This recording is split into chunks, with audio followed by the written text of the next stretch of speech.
বাড়ির সব থেকে বড়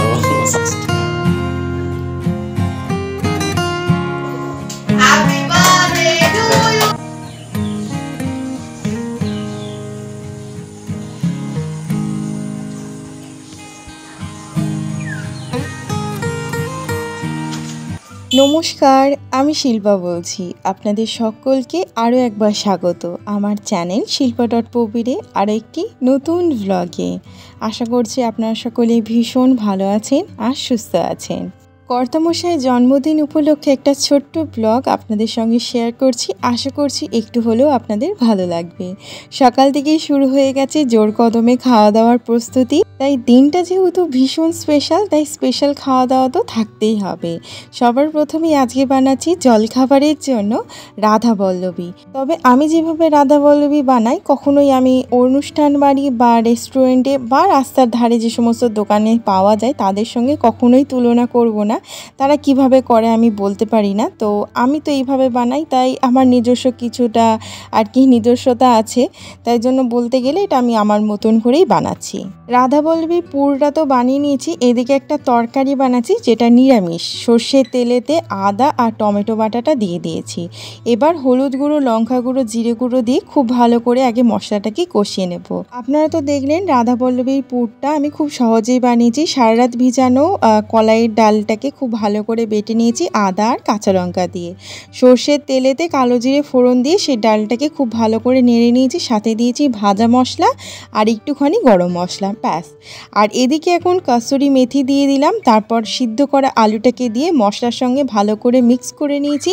এবার পরিমাণ মতন জল দিয়ে এটাকে ফুটতে দেব।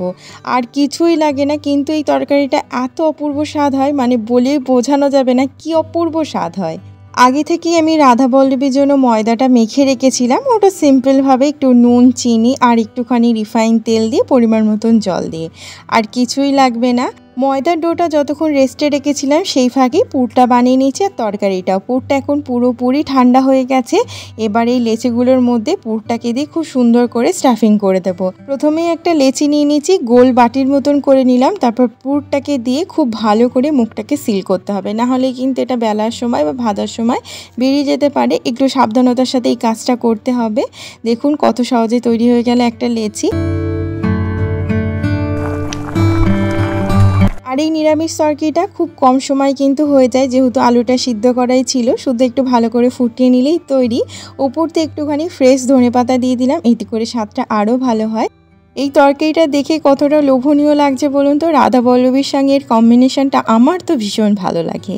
এদিকে প্রত্যেকটা লেচিতে আর কি পুর ভরে দিয়েছি। এবার হালকা হাতে বেলে নেব। কড়াইয়ের তেলটাও ঠিকঠাক মতন গরম হয়ে গেছে। এবার প্রত্যেকটা রাধাবল্লভী একে একে ভেজে নেব। আর এই রাধাবল্লভীটা কিন্তু আমি নিজের মতন করে বানিয়েছি। আমি একদমই বলবো না যে এইভাবেই বানাই, আমি তো বলতে পারি না। আমি এইভাবে বানাই, আর খেতেও কিন্তু অপূর্ব হয়। আপনারা একবার বানিয়ে দেখবেন, স্বাদটা কিন্তু ভীষণ ভালো হয়। যাই হোক, চলুন প্রত্যেকটা রাধাবল্লভী ভেজে নিই। আর আজকের আমার ভিডিওটি আপনাদের কাছে কেমন লাগলো অবশ্যই কিন্তু একটা কমেন্টের মাধ্যমে জানাতে একদম ভুলবেন না। তাহলে চলুন আর অপেক্ষা করে লাভ নেই। এদিকে গরম গরম রাধাবল্লভী, তার সাথে এই নিরামিষ তরকারি আর তার সাথে একটু মিষ্টি, ব্যাস সকালে জলখাবারের জন্য একদম পারফেক্ট মেনু। কর্তামশাইকেও দিয়ে আসি, তারপর আমরাও খাবো। চিকেন চাপের জন্য আগের দিনই আমি ম্যারিনেশন করে রেখেছিলাম। তো এখানে নিচে পেঁয়াজ, আদা, রসুন, চারমগজ, পোস্ত, তার সাথে টক দই আর একটু জায়ফল আর জয়িত্রী, আর তার সাথে কিন্তু কাজু বাদাম দিতে হতো, কিন্তু যেহেতু কাজু বাদামটা তখন ছিল না, এটা কিন্তু আমি আবার সকালে কাজু বাদাম বাটাটা ব্যবহার করেছি। আপনারা কিন্তু এরই সঙ্গে কাজু বাদামটাও দেবেন। তো যাই হোক, এবার এই চিকেনের মধ্যে এটা ম্যারিনেট করে রেখে দেবো সারা রাত্রির জন্য। আর সাথে দিচ্ছি একটু ফ্রেশ ক্রিম, হলুদ গুঁড়ো আর জিরে গুঁড়ো আর লঙ্কা গুঁড়ো। তবে হলুদ গুঁড়োটা সচরাচর দেয় না, কিন্তু আমি দিই। আমাদের বাড়িতে আবার কেউ মানে হলুদ ছাড়া ঠিক তরকারিটা পছন্দ করে না, যার জন্য আমি ব্যবহার করেছি। আপনারা চাইলে স্কিপ করতে পারেন। আর হ্যাঁ, সাথে লবণও দিয়েছিলাম। ওইভাবে চিকেনটাকে ম্যারিনেট করে রেখেছিলাম সারা রাত্রির জন্য। আর এটা কিন্তু জলখাবার খাওয়ার পরের মুহূর্ত। আমার ভাই তো এখানে গেম খেলছে, কিন্তু ছোট্ট বাবাটা সেই গেমটাকে বোঝার চেষ্টা করছে যে মামা করছেটা কি। আর এদিকে আমার বোন ভরছে জলের বোতলে জল, আর আমি এদিকে বিরিয়ানির প্রস্তুতি নিচ্ছি। তবে বিরিয়ানির রেসিপিটা আজকে আপনাদের সঙ্গে শেয়ার করব না, নাহলে অনেক বড় ভিডিও হয়ে যাবে। আর এদিকে কর্তামশাই করছে পুজো। আমি তো এত রকমের রান্না বান্না করছি, যার জন্য আমি আর এই দিকটা সামলাতে পারিনি, তাই কর্তামশাইকেই বলে দিয়েছি সেই আজকে পুজোটা দিয়ে নিচ্ছে। সকলে যে যা নিজের মতন করে ব্যস্ত আছে। চলুন রান্নাটাকে সেরে নেওয়া যাক। এদিকে চিকেন চাপটা বসিয়ে দিচ্ছি। এখানে আমি সর্ষের তেলই ব্যবহার করছি, আপনারা চাইলে রিফাইন তেল তার সাথে ঘিও ব্যবহার করতে পারেন, তবে আমার একটু সর্ষের তেলেই রান্নাবান্নাটা বেশি পছন্দ। যাই হোক, তার মধ্যে ম্যারিনেট করা চিকেনগুলোকে একটু এপিট ওপিট করে ভেজে নেব। তবে এই প্রসেসটা যদি কড়াইয়ের বদলে ছড়ানো কোনো পাত্রে হতো খুব ভালো হতো, তবে আমার কাছে তো কড়াই ছাড়া কোনো অপশান নেই। তো আমি এইভাবে আর কি ভাজা ভাজা করে নিয়েছি। একটু অসুবিধা হয়েছে, বাট ঠিক আছে। এবার বাদ বাকি ম্যারিনেট করা যে মশলাটা ছিল সমস্তটাই এই মাংসের মধ্যে দিয়ে দিলাম। এবার খুব ভালো করে কষিয়ে নেব ঢাকা চাপা দিয়ে, একদম হালকা হাতে। আমি এখানে আবারও একটা কথা বলছি, এই রেসিপিগুলো কিন্তু আমি এবার নিজের মতন করে বানাচ্ছি, তাই কে কিভাবে করে আমি বলতে পারবো না। তো নিজের মতন করে বানাচ্ছি, পুরোপুরি একদম মানে অনুষ্ঠান বাড়ি যে চিকেন চাপ হতে হবে সেরকম ব্যাপার নয়, স্বাদে ভালো হলেই হলো। যাই হোক, মশলাটা দেখুন খুব ভালো করে কষে গেছে। তারপর এর মধ্যে কেশর ভিজানো দুধটাকে দিয়ে দিলাম। এর মধ্যে আর আমি আলাদা করে জল দিইনি। এবার এটা ঢাকা চাপা দিয়ে আর একটু সিদ্ধ হতে দেবো। এমনি এটা সিদ্ধ হয়ে যায় খুব তাড়াতাড়ি, যেহেতু সারা রাত্রি ম্যারিনেট করা ছিল, আবার লো আঁচে রান্না হয়েছে।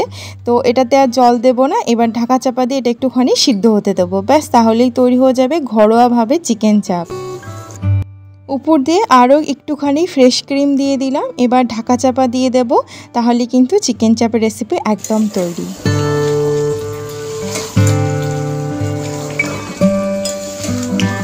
আজকে আর আমি আলাদা করে বিরিয়ানির রেসিপি শেয়ার করলাম না, তবে আপনারা যদি কেউ দেখতে চান আগের ভিডিওতে শেয়ার করা আছে, আপনারা চেক করে নিতে পারেন। আগের দিনের ভিডিওতে আপনাদের দেখিয়েছিলাম আমের কেক, ছানার পায়েস, তার সঙ্গে মিষ্টি দই।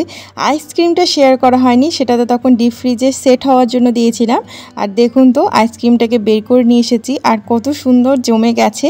সবথেকে বড় কথা, এর মধ্যে বরফের কোনো কণাও একটুও জমেনি, খুব স্মুথ হয়েছে। আর এটা খেতেও কিন্তু অপূর্ব হয়েছিল। প্রথমবারই ট্রাই করেছিলাম জামের আইসক্রিম, কিন্তু অপূর্ব স্বাদ হয়েছিল। কর্তামশাইয়ের জন্য মিষ্টির থালাটাকে রেডি করে নিচ্ছি, এখন তো তাকে আশীর্বাদ করা হবে। আর এই মিষ্টি দইটাও কিন্তু আমি বাড়িতেই বানিয়েছি। আর দেখুন তো কতটা ঘন হয়েছে আর কত সুন্দর জমেছে। তবে আশীর্বাদ পর্বতে বড়রা কেউ থাকবে না, কারণ কর্তামশাইকে আশীর্বাদ করার মতন কোনো বড় মানুষই এই মুহূর্তে আমার বাড়িতে নেই। আমরা সবাই তার থেকে অনেকটা জুনিয়র, তবে আমরাই আশীর্বাদ করব, যেহেতু বড়রা কেউ নেই। আর এই পর্বটা আমি একদমই মিস করতে চাইছি না। নাইবা হলো বড়দের মতন আশীর্বাদ, ছোট থেকে ছোটদের মতন করেই আশীর্বাদ করব। সব ক্ষেত্রেই যদি আমরা সমান সমান হয়ে থাকি, তো আশীর্বাদের ক্ষেত্রে কি এমন অসুবিধা। তো সেইটা ভেবে কর্তামশাইকে আশীর্বাদ করছি। আশা করছি অতটাও কিছু ভুল করিনি। কর্তামশাইয়ের জন্মদিন নিয়ে তার যতটা না আগ্রহ থাকে, আমার তো ভীষণ আগ্রহ থাকে, কারণ এই মানুষটা তো আমাদের জীবনে কতটা গুরুত্বপূর্ণ সেটা একমাত্র আমিই জানি। ছোট্ট বাবাটা হয়তো এখন বলতে পারে না, হয়তো বুঝতে পারে, যেদিন বলতে পারবে ও সেদিন তার মনের কথাটা নিশ্চয়ই শেয়ার করবে। এখন আপাতত আমার মনের কথাটাই বললাম। আর আমার ছোট্ট বাবাটাও এসে গেছে আশীর্বাদ করতে, বাড়ির সব থেকে বড় মানুষ বলে কথা। যেহেতু আমরা বাবা বলে ডাকি, তাই তার সম্মানটা তো অনেক, তো তাই জন্য তাকেও ধরে নিয়ে আসা হয়েছে আশীর্বাদ করার জন্য। খুব ভালো লাগলো এই মুহূর্তটা। আপনাদের কেমন লাগলো একটা অবশ্য কমেন্টের মাধ্যমে জানাবেন। যাই হোক চলুন দুপুরে খাবার দাবার বাড়তে শুরু করে দিয়েছি। এদিকে আলু বিরিয়ানি বানিয়েছিলাম, তার সাথে ডিমও রেখেছি আর তার সাথে চিকেন চাপ। সবাই তো খাওয়া দাওয়া করুক, আমি এখন ছোট্ট বাবাটাকে ঘুম পাড়িয়ে দেব আর আপনাদের সঙ্গে সেই বিকেলে আবারও দেখা করছি। কেমন?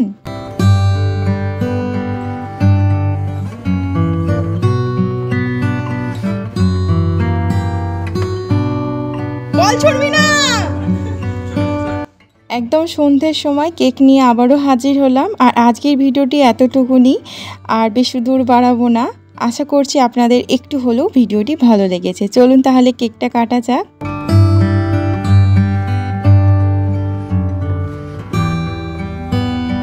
ছোট্ট বাবাটার কান্নার কারণ একটাই, সে এখন ঘুরতে যাবে। তো যাই হোক, তাকে একটুখানি আটকে রেখেছিলাম বলে একটু কান্নাকাটি করছে।